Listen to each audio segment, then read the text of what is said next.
მის მიერ ბურთის დაუფლებაც სწრაფია. ის თუ ვინმეზე გაგიჟდა, მას აუცილებლად გაუტარებს ბურთს ფეხებს შორის. ამაზე თუ ფიქრობ, მას შეუძლია ეს დროის ნებისმიერ მომენტში გააკეთოს, მაგრამ ის ამას როცა უნდა მაშინ აკეთებს. ყველაზე მეტად რაც ახდენს ჩემზე შტაბეშტილებას ეს ბურთის კონტროლია. როდესაც მოწინააღმდეგე ერთ ნაბიჯს აკეთებს, ის ორს აკეთებს. შეუძლია შეეხოს ბურთს ან არ შეეხოს. რაღაცეები ისე ხდება, როგორც მას უნდა, მიუხედავად იმისა შეეხება თუ არა ბურთს. როდესაც ცდილობ მასთან ახლოს იყო, ის ეხება ბურთს და ბრუნდება. სწორედ ამიტომ აფასებს ხალხი მას. ამას შეხედე. ეს არის ყველაფერი, უფრო მნიშვნელოვანი ვიდრე თვითონ გოლი.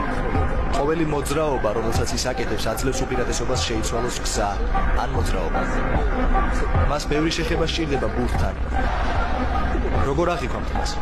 როგორც მონსტრს.